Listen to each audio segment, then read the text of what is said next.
This is The Girl in the Lake by India Hill Brown. Chapter 2. Owen jumps up. Celeste, he whispers. Celeste, that's you. It's silent as we all stare at the picture. It looks like me frozen in time in a black and white photo. But it also doesn't look like me. Great Aunt Ellie is standing with a big smile and hand on her hip, in a frilly dress and a hat to match. It looks like she's standing outside a chapel. She has a sneaky smile on her face, like just she played a joke on someone and they didn't know it yet. It's not an expression I would make or an outfit I would wear, so it's weird to look at this person who's not me but looks exactly like me. That's creepy, Capri says. She gets closer to the photo album and her braids scratch the side of her face. I thought she said, "Excuse me," but she doesn't. She's not creepy, she's your great aunt. Grandma says definitely. She closes the photo album. I think she's upset that we all seem creeped out by her sister. You all being silly. Grandma asks, what happened to her? Grandma looks at me for a long time, like she's debating Tommy. Then she shakes her head. We shouldn't talk about that right now. What does that mean? It can't be too young. I just turned 12. I wonder if Capri had asked. Would she have told her? Maybe I just shouldn't have asked at all. Daisy keeps staring at the photo album even though it closed. She looked at me. Did it feel like you were looking in a mirror? No, I answer her. But then I think about mirrors and how whenever you look at them, everything is the wrong way. Actually, yeah, I guess it did. We'll all say goodnight and go back to our rooms. The lamp isn't on and it's dark now, so I have to feel my way around. My hands gliding over the quilt until I reach the nightstand and turn on the lamp. It really is pitch black up here. I walk to the window and look outside, expecting not to see anything, but instead I see more stars in the sky than I ever seen. It has to be 1,000,000, 10,000,000, or even more. Of course, we see stars back home, but never this many. I crawl into bed. I'm sleepy, but I can't fall asleep. I keep thinking about that picture of Great Aunt Ellie. I've never seen someone who looks exactly like me. Not even my mom, dad, or Owen. I grab my sketch pad and pencils. I do a rough sketch of a navy blue sky, mixing in blacks and light blues, adding a bunch of white and yellow dots around it for the stars. I love sketching. It helps me relax and get all the thoughts up out my head before I go to bed. I hear a creak. It makes me think about earlier when the house creaked and I stepped into the bedroom and how I thought I heard someone call me for dinner. There were more groans and creaks, one directly above me. The attic. I think I know how I thought I saw movement in the attic window when we drove up to this afternoon, like someone was quickly walking by. How the house groaned as soon as I walked through the door. I shook my head. I saw a shadow. Old houses creak. I messed up on my drawing and accidentally sketched a yellow scribble of light through the air. I fixed it quickly by making it into a shooting star. That's what I love about drawings. Even if they were sloppy, then can be still fixed afterward. I decide I'm done for the night anyway. Grandparents always like to get up early and they're probably wake us up too. I reach to turn off my lamp but decide just for tonight to keep it on. It's a new night in the new room. As I drift off to sleep, I hear more creaking above my head. This time, it almost sounds like footsteps. I watch as the wind whipples all the time. This time, the pool is wider, almost like an ocean. The water crashes around me. I wake up gasping for the air. I had a dream again. The same dream I had the night I failed my swimming lesson. This time I was so clear, the water, the sensation of falling, I'm sweating, the cool dampness already drying as the warm sunlight comes through the curtains. I don't know if it's because of my bad dream or how hot it's in the house. I'm glad I picked only some shorts and tank tops if this is what I like to forward to. Can we turn the air on? I heard Capri yelling down the hall. I rolled my eyes. Gosh, I'm convinced Capri has the worst attitude ever. Does this place even have air conditioning? We have it, but it's sometimes, yeah. Glenda says it comes on and off when it wants to. When we get to the hot, we just swim in the lake on a pool up the road. My stomach drops again. This stupid lake everyone keeps talking about. Maybe I'll just stay in the room all day and relax on the balcony and catch the breeze. Daisy, Owen, Christy! Grandma calls from downstairs. Come on and get some of this breakfast. My stomach grumbles. Well, maybe after I get some of that breakfast. There was no clock in this room, but I can tell it's early in the morning. Not as early as I get to get up for school, but too early for summer vacation. I walk over to the balcony door and the door clicking around under me and open it. I step out to the balcony, the wood warm under my feet, and admire the huge oak tree in the backyard. The sunlight dancing off the leaves, and there it is, ruining my entire mood as beautiful as it is. The lake! It looks innocent enough. The way the water shines in the morning sun, I love it way it looks. Just like the stars I drew last night. But sun sparkles on the green and blue water like glitter. But just thinking about it reminds me of a certification of participation for my swimming lessons, and I get annoyed. Mama says that I should be proud of the certificate, that it means I'm tired. But I still love the pool that has last lesson not knowing how to swim. Maybe I should have done what I was suggested and told Jed right then and there how I felt that first day. Maybe he would have apologized and taught me how to swim, and I could have fun in the lake while everyone else could see. I hear Grandma's voice, faintly, coming from down the stairs. I walk back in the bedroom, where my Simon Manuel poster looks like she's judging me. Mama bought it for me to inspire me to learn how to swim. Simon's such an amazing swimmer. I know she wants to go other black kids to learn how to swim too. I sigh and I walked out of the room and downstairs. I walk through the living room and see everyone already downstairs, a full breakfast spread on the table. My stomach growls again. I see all my favorites, pancakes, eggs, grits, bacon, grapefruit, just like Grandma makes. I wonder if this is how my mom learned how to make that all got good food. Grandma looks up and smiles at me, a familiar and lazy smile like she used to smile all the time. I guess that's how just grandmas are. I realized I missed the smile too, just like I missed the granddad's. I smile back. Just in time you say, Grace, your granddad went to go get something from his truck and already ate. He'll be back. I look around the table for an empty seat. There's one by Capri. Her brown skin glistens with sweat. It looks like she's been working out. She has a bigger frown on her face than usual. Good morning, I say to her. Hey! She glances at me, then looks away. I try again. Uncle Howard said, you'll be driving this week. So, I'm not going to drive you to the pool or whatever? His quick meanness takes me by surprise and kind of hurts my feelings.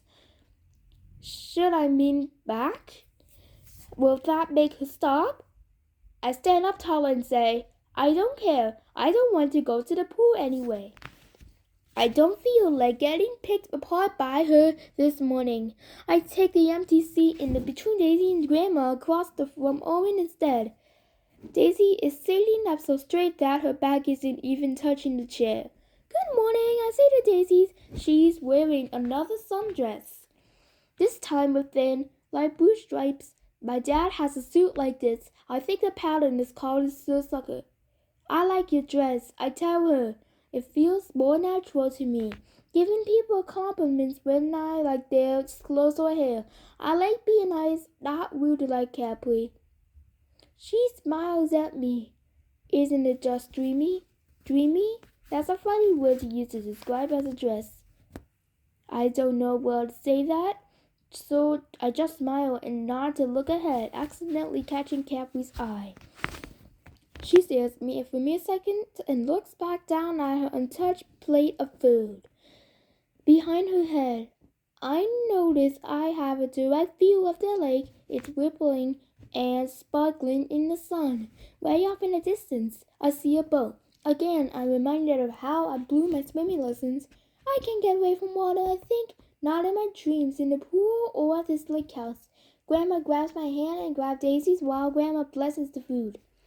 Lord, we thank you for this meal. I'm thankful to spend some more quality with time with my grandbabies. She says, I pray that this meal nourishes our bodies and that this is the start of a wonderful summer for us all. I hope that we all find the peace we need. I feel hands squeeze my shoulder and I smile. Granddad must be back from the auto shop. Amen, we all say in unison. I open my eyes to turn around to say hello to Granddad, but he's not here. But when I drop the hands, and Grandma starts passing the orange juice around the table. Where's Granddad? I start carrying my head around to see the kitchen and hallway behind me. I told you he's at the auto shop, Grandma says, scooping some grits onto her plate. What's wrong? I just thought I fed a hand on my shoulder. Owen looks up from his bowl of grits at me.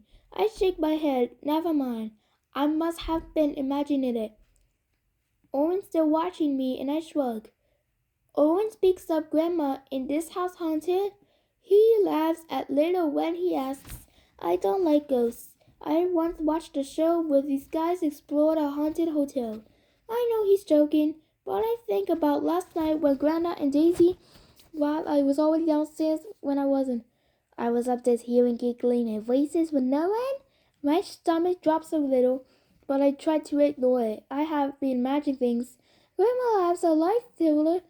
Owen, you don't have anything to worry about. I pray for y'all every night. If you feel like there's a need for ghosts around, just pray for God's protection and they'll go away.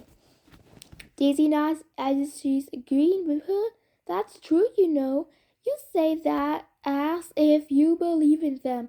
I say slowly, I'm not used to that. My parents would always tell me only that ghosts were make-believe if we started asking too many questions if we watched a scary show or read a scary book. Then I hear a creak. Footsteps. I hear them getting louder and louder and look around if anyone else does too. Good morning to you all. Granddad walks around the corner with a big grin. I let out a breath. I don't know who I was coming. He takes off his hat and wipes his bald head with the towel in his hand. Everyone says good morning. Kathy sinks down in her chair and keeps dabbling at the last piece of her pancake. Kathy, you ready? Kathy looks up at Granddad with narrowed, piercing eyes, but Granddad keeps smiling. If anything, his smile just softens a little bit. The table is silent. I look from Granddad to Daisy and then to Owen. Owen looks at me, then shrugs and looks at Capri. Daisy looks at everyone, taking it all in with our round eyes. Capri breaks the silence by scooting her chair back so hard it scrapes the floor and bumps the window behind her. Yes, it'll be outside. She walks past the table, past Granddad, and according to the way the door slams. She walks outside. I really don't understand Capri. I would have gotten in trouble for acting like that and slamming those doors at home. Granddad only looks at the door though and shakes his head. His smile still calmly on his face. We're going to test drive the truck. I got some new parts for it this morning. I'll see you later. He gives Grandma a kiss on the cheek and lifts his head, and the rest of us can go outside, Grappy. Where are you going? Owen says. Oh, just spending some quality grandfather/granddaughter time. He wants to do that with all of you, and I do too. Grandma watches him leave and looks back at us. I was thinking, since it's so nice out, the four of us could go on the lake. Yes, Owen says. He smiles but quickly hides it and looks at me. Great, that's just what I mean. I know this is a ploy to get me to get comfortable in the water. I'm not ready to swim in the lake, but I can't even jump in the pool by myself. Listen here, listen good. These are the rules of the lake. If you break any of these rules, I won't let you go that near lake again. Do you understand? Everyone nods, even me, even though I definitely not going down with them. Grandma's warm eyes get very serious and we're all listening. Rule number 1, don't ever go in that lake alone, you hear me? Rule number 2, always wear a life jacket. We have about 10 out there of shapes and sizes and for different uses. The ones you probably use are the blue and yellow ones. Rule number 3, don't swim out too far, especially when it's windy. You can jump in and do small laps, but unless Granddad takes you out boating, we'll mostly be rattling near the clock. But I can swim, Grandma. I just learned a few weeks ago. Owen says. I can feel him looking at me again, trying to say trying to see if my feelings wouldn't be hurt. But I pretend not to see him. It's okay, outside. He should be proud that he passed his swimming classes. Oh, it's not just about that, Grandma says. This is a lake, much different than a pool. Even the most experienced swimmers can have trouble or accidentally go out too far. I'll teach you about that. Stay close to me in the water. You go too far and you'll have to come back inside. I mean that. Yes, ma'am, Daisy and Owen said. Grandma smiles again. Okay, now go get your swimming things and meet me back downstairs in 10 minutes. Let's have some fun. Can I stay inside? I asked. I just want to sit on the balcony and do some drawing. It isn't entirely a lie. Grandma nods. Sure, baby, whatever you want. Relief washes over me. Have fun. I excuse myself from the table. I get out to the lake, and one day a week, maybe, I walk upstairs to my room and onto the balcony, hearing the black door slam before I close the bedroom door behind me. The sky is clear, mirroring the lake. It waves dancing off the water. I have to admit that it's beautiful. There's a small breeze blowing. I can feel the wind blowing hard around my face. I can see it blowing through the trees, hear it rushing through the leaves. Celeste. If I listen closely enough, it almost sounds like the wind is calling my name. I open my sketchbook and sit there for a while, letting the sun warm my face and studying the backyard. I can hear Owen and Grandma laugh around the lake. Even Daisy. I put my sketchbook down and watch them. They all have on life jackets. It looks like they're racing, running to the edge of the water and back. Then they jump and splash around, not going too far out. It almost looks fun. I think about grabbing my swimsuit to go down there with them. But I stop myself. How do I know that Grandma wouldn't try to make me jump in the water like Stinky Breath Jill did? Celeste. I whip my head around. My voice is sharp. The T in my name crisps like the way a branch sounds when you step on it.